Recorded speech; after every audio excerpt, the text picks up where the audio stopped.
Hey guys, Horror Man back for another review. So today we're going to take a look at the DC Collectibles Batman the Animated Series Scarecrow figure.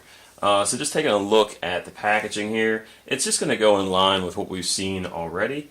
So with the animated series, you have that black and red card back with Batman, and it's kind of like glowing eyes and whatnot. You can see the Scarecrow is clearly displayed. It says Batman the Animated Series Scarecrow. And then just looking over to the back of the figure, you just have that flip-flop where Batman, instead of being black, is red and the background is black. So it's a cool little flip-flop that they do with these card backs. You got the DC logo, UPC code. So without further ado, let's go ahead and get this out of the box and get a closer look. Now, just like the original animated series figures, you do get this accessory instruction sheet. And it just kind of shows you how to interchange the different parts. You see the Gray Ghost on here and different characters, but of course you see the Scarecrow. It just shows you how to interchange the head and the hands. And then you also get this little flyer in here. It just kind of shows you some of the updated list of characters. You got the Joker and Harley from the Expressions pack. And then you have some of the last single-carded releases. You have the Catwoman and Riddler from the New Adventures. The Batgirl from the animated series line, and then of course you get this new line, which you have the Gray Ghost, the Hardak, the Scarecrow, and the Two-Face. All are available in this new line of collectibles. And then of course on the back you get the animated series logo and the New Adventures logo. So a cool little updated pamphlet. Alright, so here is the animated series Scarecrow out of the packaging. And you do get a couple interchangeable parts with this and an accessory, but we'll get to that a little bit later on. Let's just go ahead and start by taking a look at that head sculpt. And I think it looks pretty good. Now this is based on the straw hair version of Scarecrow, which was not the original design in the animated series. He actually originally had a like no hair here, and he just had like white eyes and I think a black mouth. So no teeth or anything like that. And I actually really love that design. But this is the second version, and I think more people are probably, maybe more people know this design better, so they went with this. But you can see the hat is really like kind of dingy looking, which fits the character well. It's kind of like squished a little bit at the top. And then you have like this orange band going around the hat, right around the brim. The actual brim of the hat is nice and soft, so you might be able to heat this up and alter the shape slightly, but it does have that pliable, kind of softer plastic on it. The actual face is really nice. You got the eyes, which are kind of like glowy looking. Then you got the two little pupils, you know, the blacks in the eyes. You got a little bit of like a shape of a nose in there, so you can see the mask is like tight to the face. He's got that big grin. It's all kind of black, like shadowed out. And then you have the teeth. The teeth are supposed to be 4 teeth, but it's a little muddy, so you can't really see every tooth in there. But I think for the most part it's pretty good. The hair is a softer material as well. And then if you come in a little bit closer, you can see he's got these scars mainly around the eye and like the jaw area. It's just like the stitching for the actual mask, and it's really cool. I think it adds a lot to it. And the grin goes really high up, even underneath the portion of the hair. If you turn the character to the side, you could really see he's got like a big underbite. You got the teeth kind of protruding out, which is really fitting for the character, so that looks really good. And then just looking to the other side, again, you got that big underbite with those teeth kind of protruding out. And then you can see the hair is nicely sculpted on the sides. And then over to the back of the character, you could really see how the hair is done really nice. And then just looking at the rest of the character, you can see he's got this like part of the bottom of the mask, and it just kind of drapes around his shoulders and into the chest area a little bit. He's got these like little cuts in the mask, a little like circular shape, half circular shape here, just for like more details in the mask. So I really like that. You got wrinkles sculpted into the shirt. He's got this little tie around his waist, just like a little belt which is basically just supposed to be like rope. And then you can see he's got the little bands tied around his wrists, and then the actual shirt is kind of like cut on the sleeves, or just like tattered looking. And I like this little addition of the black stitching kind of on the shoulder here. And you got some really nice work done with these gloves. These like, I guess with the hands, really get that creepy kind of feel to Scarecrow, which I really like. So I think they've done a great job. And that's the same on both sides. He's really got these kind of creepy looking hands.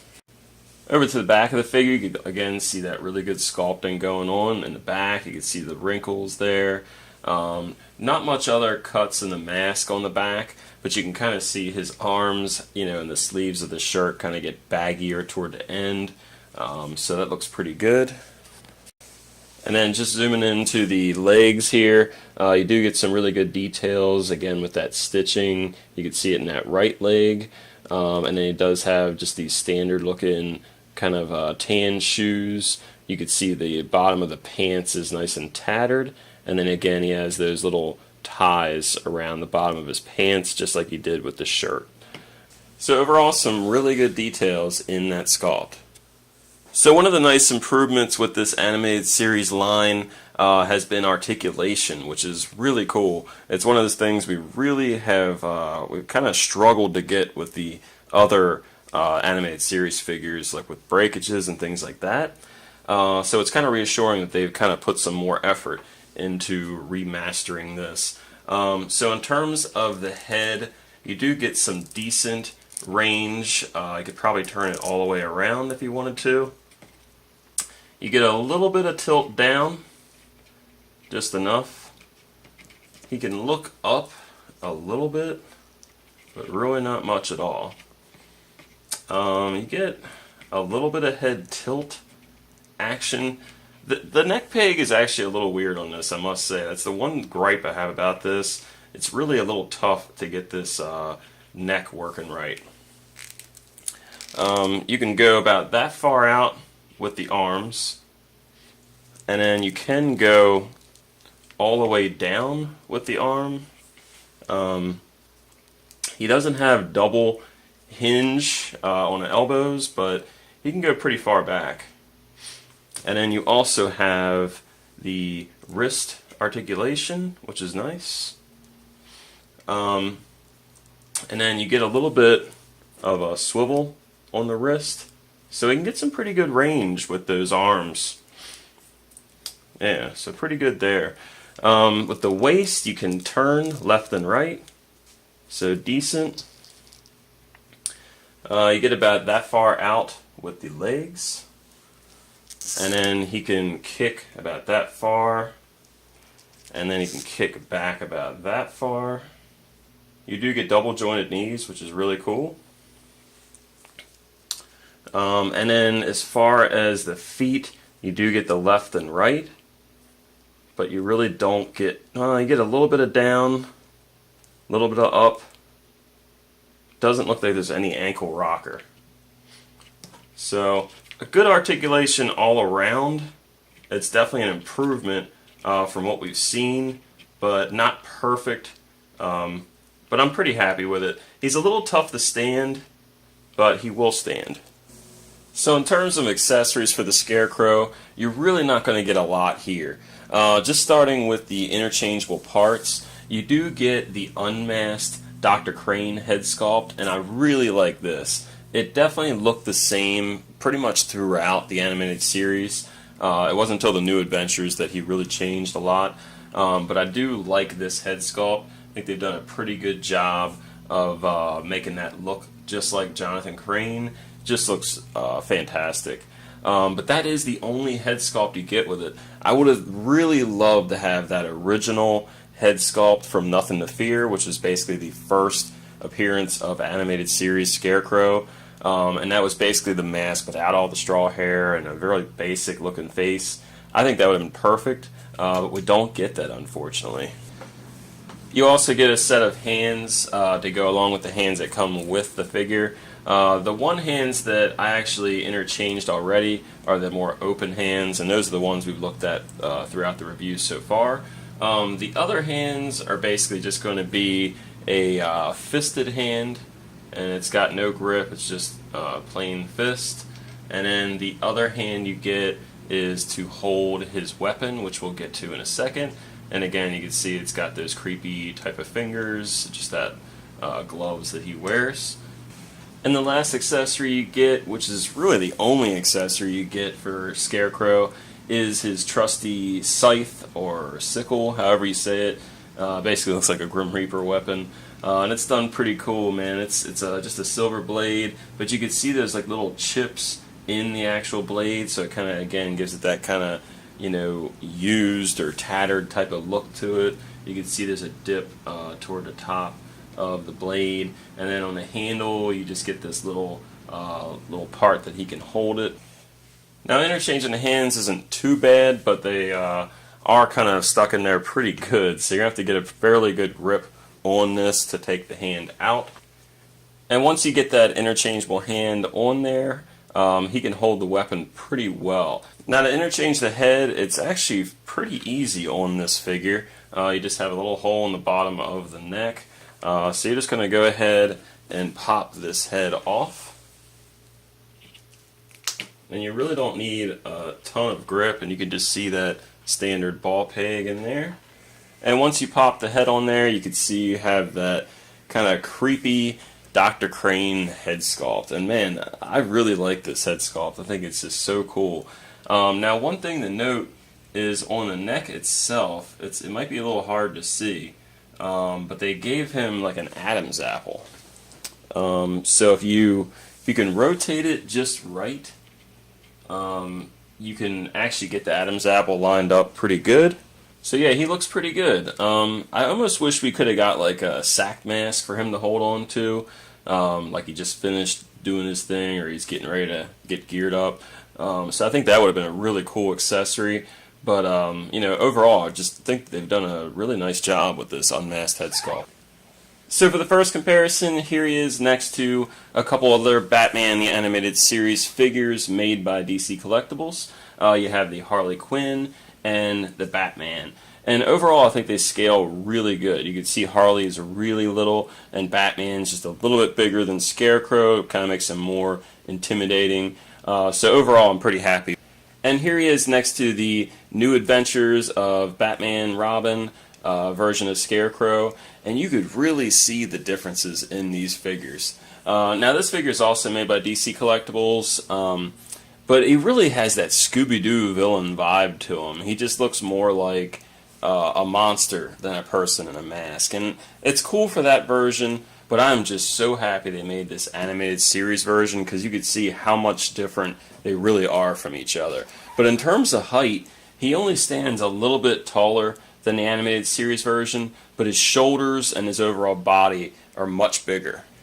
And here he is next to one of my favorite versions of Scarecrow, which is played by Cillian Murphy from the Dark Knight trilogy. And you can see these guys actually stand up almost the same height.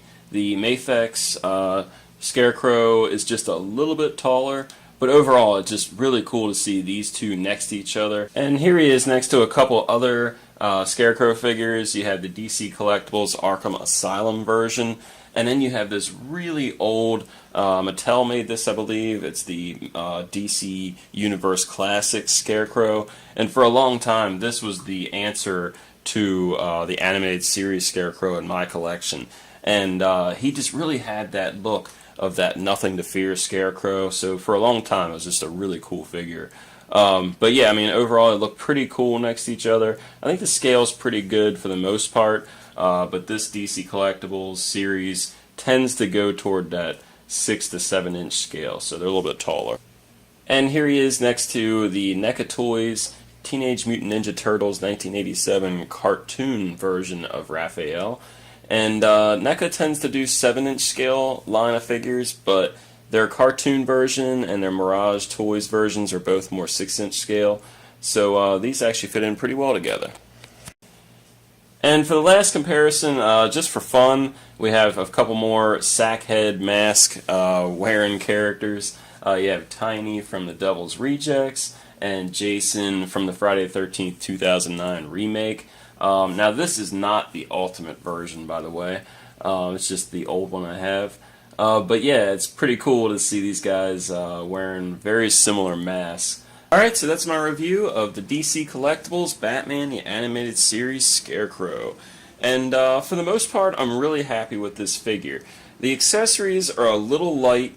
You know, you only get a few pieces to interchange, and you only get one actual accessory. So that's a weak point for the figure, no doubt. But I'm really happy that they're continuing this line. I'm happy with the articulation on this. And I think the paint apps and overall sculpt are really impressive for this animated series. I think this is actually going to be the best for this line going forward.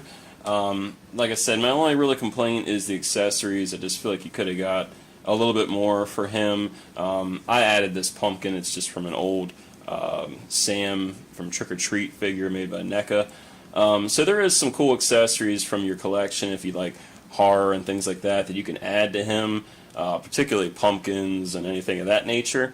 But yeah, I mean, overall, I definitely recommend the figure. You can expect to pay anywhere from $25 to $30 for it. I was able to find this at my local comic shop, and I suggest most of you guys would probably just look for it there.